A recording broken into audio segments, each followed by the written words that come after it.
Hello friends, welcome back to another YouTube channel if you are new here, and it's time for, the monthly wrap up of last month in March. Yes, March, April, May. I always get May and March confused because they're literally so close to each other. Anyways, yes, I'm wearing a hat because I'm kind of having humidity here in Texas. It's been raining so much and it's so cloudy, and the humidity, no joke. I already know it's going to be a horrible summer for me. It's going to be so warm. I'm not ready for it. But yeah, let's talk about all the books I read this month.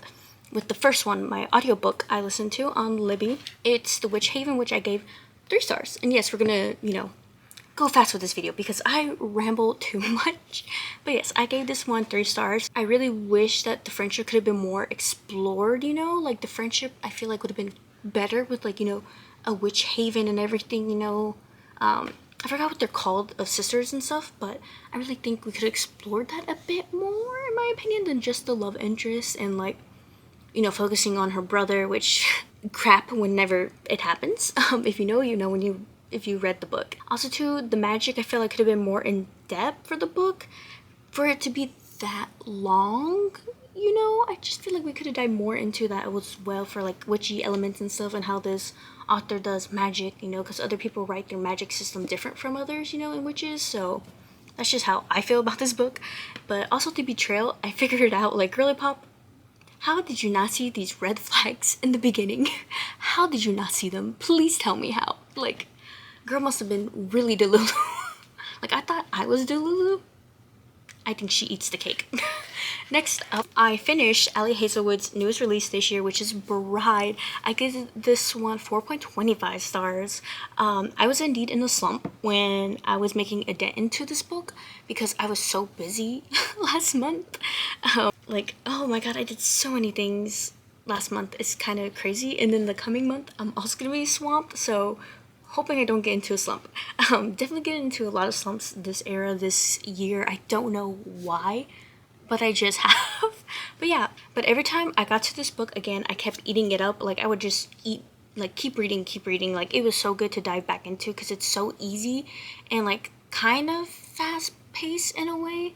But sadly it wasn't 5-star because I'm hoping for more a second book with that ending. I'm really hoping Ellie Hazelwood do not disappoint. And look at my annotations, y'all. I annotated the crap out of this book, and Yana saw me reading some of these and squealing and fangirling. So yes, I love the arranged marriage too, later finding out that they're obviously mates. And I was so mad at Lo for doing something in this book that poor Misery, boy, what is wrong with you? If you don't realize. I also loved how Ali more plot / multiple ones and not just on the romance. For Serena's part, I really thought, she was the leader of this group, if in the book. I was wrong. And I even wrote it in the book, and I even asked Zaylee because she finished it before me, and she was like, just keep reading. Okay, sorry if the angle's kind of different. My battery died. I didn't realize I needed to switch out the battery from the last video I did. But anyways, what I was saying was about Serena. I really thought it was something else. I was completely wrong. And then Owen for being an actual brother to Misery and not a prick like their father. We love family connections and family bonds. I love that because usually it's I hate this sister or brother, or I don't like them, but this one, oh, so cute. I'm so glad he's not a prick like their dad, like I said. Lastly, the romance and smut. Finally, I love how Ali did the nodding at the end instead of the beginning, and how slow the relationship was building, in my opinion, I feel because it wasn't just straight to it, and it obviously it's arranged marriage, fake marriage, and they slowly, fall for each other, and it's cute. So yeah, I really liked it a lot. Next up, I listened to the second book, The Witch Hunt, which I gave 2 stars. Okay, first off, this is gonna be just spoiler filled, so skip to a timestamp I'll put because we're gonna go deep into it. Okay, first off, Finn being the villain and thrown at us in here was off. He didn't feel like no one no more. He just felt misguided. Because obviously he's still in love with Frances, who obviously doesn't love him back after book 1 and what the, things that he done. Also, I'm glad we got to see more of the past for Frances with her dad and mom in a way, because it doesn't dive into her family and stuff. So she kind of figures out her mom's like, you know, a witch, and that's why she's like not stable, what they said. So, and then two, the friends felt flat again for me due to it being more focused on this veil and the boys. The ending of her wanting to yeet herself because of the bad things she's done made me cringe. And obviously it was going to be Finn, you know, because he literally emotionally abused her, I feel like. Like, he used her so much, and I didn't like his character. I'm so glad she didn't end up with him. And lastly, that ending of Finn appearing in her dreams, and then poor Oliver not knowing, and she wants to keep it, like, you know, secret. I don't like that. It really knocked it down for 2 stars for me. Like, girl, you're with Oliver? Finn's supposed to be dead? What is this? What is this BS? I didn't like it. I didn't like it. And then next up, I listened to this audiobook called A Bright Heart, which I gave 4 stars. I'm always here for a revenge plot story. Our main character is about to get murdered by someone she, you know, that loved her, to only be betrayed by so many people in her life. And it's just, you learn about it. But then when she wakes up, she's back 2 years in the past and has a shot of fixing everything for her future and changing the path for everyone and herself especially. I can't believe she has magic as well now. If you know, you know when you read the book, because, you know, her family keeping secrets as well was kind of interesting, and now I kind of can't wait for book 2. And so the romance as well was adorable because, you know, if you know, you know in the book. Really cute, and I liked it a lot. I also really love this cover. It's so stunning. So stunning. So glad I listened to this on audiobook. Next up, my first technically DNF of this month. I have 2. These trucks are annoying. I hate it here. Latvona. Nope. WTF. What was this DNF of 12%? If you know, you know. I cannot. This was just too weird for me and icky, and it just didn't sit right with me. So DNF, that's all I have to say. Probably gonna get rid of that book. Next up, I read and finished obviously Kami-sama Kiss Volume 7, which I gave 4.5 stars. I love Tomo in this one more. And then too, that human at the end, cliffhanger much? I'm concerned for Nanami on what's gonna happen in the next volume. If you know, you know. And then next up, I finally continued the Apothecary Diaries. I finished volume 2 because I wanted to read it because of Chloe. So Chloe, this is because of you. I gave this one obviously 5 stars. I freaking love her so much. She's so wild. I love Mao Mao. She's a funny character. I took a quiz and apparently I'm like her. So, and then in this one, you're like, girl, what? I have so many reactions. Like, it's just so funny. Like, I'm looking at the webpage that like ticked me, and it was like, damn, this, I love it. I also love the art style so much, and I need to finish continuing that anime series because I only have what, volume 1, 2, and 3, and 4 of Apothecary Diaries. So really enjoying this series so much though. Next up, this is the second DNF, The Only Survivors.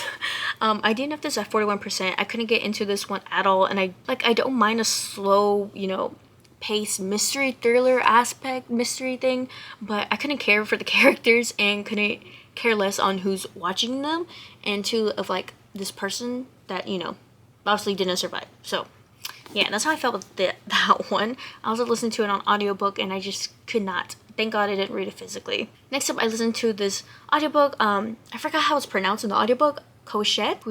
I honestly forgot. Ellie, thank you for making me read this year. I gave this one 4.25 stars. I was so confused with the book at first, but in all, at the end, it makes sense in a way, you know, if you know, you know. I love how Tiny wants her Cochette to be who she is and trying to fight the father.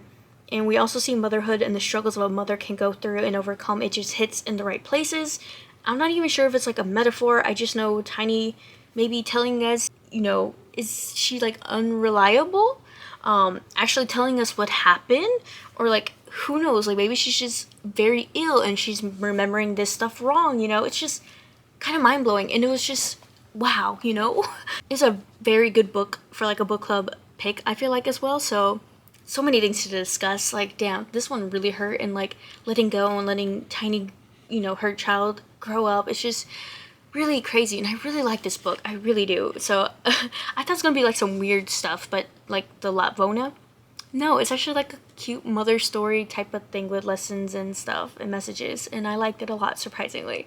Next up, I finally freaking finished Forged by Blood. Finally. I gave it 4.25 stars. Cover, amazing. Characters, wanted to beat up / as well know more about. Yes. Plot, I was sort of confused by it, but at the end it makes sense, you know, in a way. It just takes a while, you know. And obviously it's gonna have another book, so I can't wait to read that one when it comes out this year. So glad I'm actually continuing like a series that's new, you know, and I've seen the author so many times. I live here and I love her so much. I always see her line. She always remembers me. I love this author so much.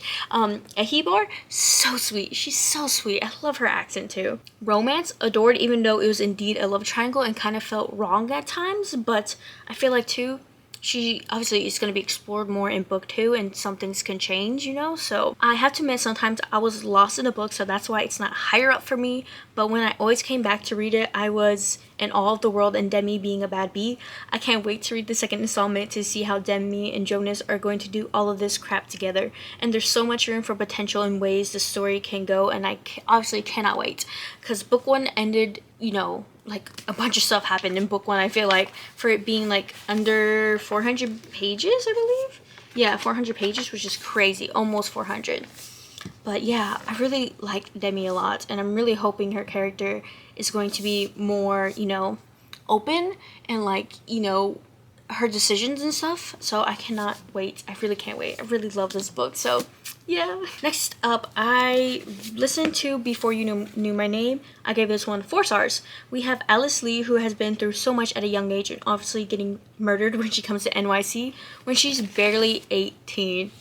And we follow her saying what happened and being around Ruby, who also just left Australia to come to NYC as well. And I believe we get both of their point of views. Ruby is the one who discovered Alice and is trying to help Alice get justice, and obviously getting affected by all this and seeks help from the Death Club. The two women's worlds colliding and us following the story for both. The justice as well as for Alice. Only downfall was that it could have had some pages removed or explained a little faster, you know, in my opinion. What I liked about the book was how moving it was and the topics and messages we see in this book, you know. And I'm glad though that Alice, after, you know, finding the body, is like seeking help and stuff, because obviously she's not from here. She's literally from a different place. So I'm glad that happened. But yeah, that's how I felt about this. And I also, oh wait, it was Ruby who, you know, is from a different place. My bad, y'all. I kept saying Alice because it's mainly focused on her, you know, and Ruby is the one trying to solve this and like figure out and going through all this stuff, traumatizing, you know. So yeah, that's how I felt about this book. Really good book, and I really like the cover. Next up, the one that Leah got me, God Killer. I gave this one 4 stars. I listened to an audiobook because the words are very tiny. I was like, there's no way I'm going to be reading this physically in this 1 month. So audiobook really helped me. I need to get my paws on book 2 now because it was so good. I really liked it a lot. My only take though is how slow it felt with them just traveling, other than that. But oh my god, the writing, chef's kiss. The romance, so good. And the characters, a slay, and I adored. I literally cannot wait for book 2, and I really love this cover. I'm so glad that Leah got this for me, and I'm so glad I really enjoyed this book as well, so I can't wait. Oh, no wonder why it was hyped up for a reason, y'all. Okay, next up I listened to this audiobook, Evil Eye. I give this one 4.25 stars. I adored this book so much, of the struggles Yara had to go through and obviously overcome them, which isn't easy for her, especially, you know, as a woman, relationships, and, you know, a mother and her struggles. But anyways, I'm glad there's so many topics in this book to children, mother, community, relationships, divorce, etc. What was the downfall and only thing to me was how it dragged a little. It could be just me, but it was obvious where it was going to go and lead, which I don't mind, but I just felt like some of the pages could have been cut out, or like some scenes that weren't too important to the plot and or story. But I know she kept it in there, the author, for obviously a good reason, so I'm not too mad. But I really enjoyed it a lot, and I really love this cover. So good. Next up, thanks to Chloe for this. This is a 6-star read, which I haven't had in a while, which is Good Morning, Darling. Oh, look at the annotations. I annotated so much of this book. I don't know if it's gonna focus, but yeah, I really like this book a lot. I adore the writing style, so easy to fly by, and when I was in my slump or busy, I would pick this up and eat it up every time, because I started working overtime again for 2 weeks now. I'm kind of losing count. I'm very tired. But yeah, anyways, Eugene and Ella are my favorite characters / power couple. I adore how they're both different for reasons you can find out. The rep was Chef's Kiss, of course. I knew there was rep when Chloe was promoting around, you know, of this author, and it didn't disappoint because this is her first arc she's ever had, and she's so glad, you know. And I really like this author's writing. It's just so easy and like fast paced and not too rushed, I feel like. And then too, there's gonna be another book. I can't wait to see where it goes, like with the stuff that happened at the end.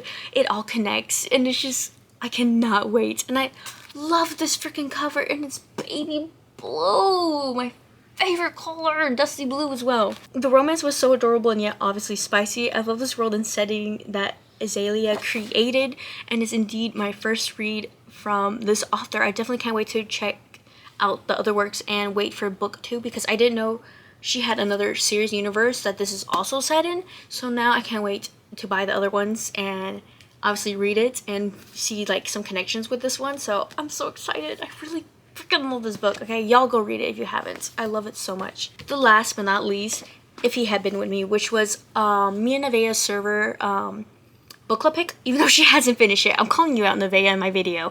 Go read it. But yeah, anyways, I gave this one 3.25 stars. I'll admit I'm super surprised I didn't cry to this book.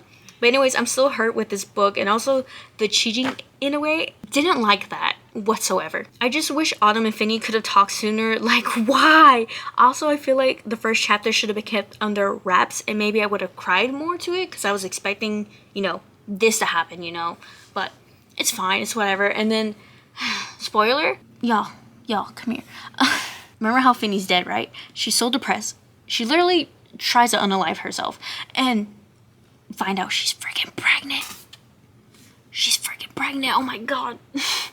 So crazy to me that now she's gonna probably raise his baby without him. And like, I'm hoping she ends up with Finny's best friend, the guy. I feel like they would make a cute couple, since, you know, he was also really close to Finny in that connection they have. Or maybe too, she finds someone else. But, and then too, I really hope she achieves her dream of being a writer, because what the freak, that is not okay. But yeah, those are all the books I read this month. I read 15 books, surprisingly. A lot of them were audiobooks, obviously, because your girl will be listening to audiobooks since I was in the slump and working overtime. So hopefully next month will be more nicer to me, and hopefully I don't ramble too much in this video that I have to edit it, and as well too for next month. So yeah, but anyways, I will see you all really soon. I hope you all like my wrap up and ratings and seeing if you should check out these books, but you should definitely check out. You should. Anyways, if anything from this video, please check that book out. It's so good. I know Emily has also read it. She loved it a lot. Obviously, Chloe did as well, so I cannot freaking wait for book 2, y'all. I won't come out till next year, Chloe. Why? It's like, this book barely came out. But yeah, anyways, I hope you all have a good day, good night, morning, whatever time it is for you when this video reaches you, and I will see you hopefully soon. We'll see, because I'm going to be busy. Go check out my bookstagram to see what I've been up to on my stories, because I'm going to be seeing Kenzie soon, and I'm hopefully doing a vlog, because I haven't done a vlog in a while since I've been working overtime, I feel like. And I feel like I just haven't been in the mood. I've just been homebody lately. I don't know what's wrong with me, but yeah. Anyways, I'll see you all real soon. On a good note though, bye, love you all.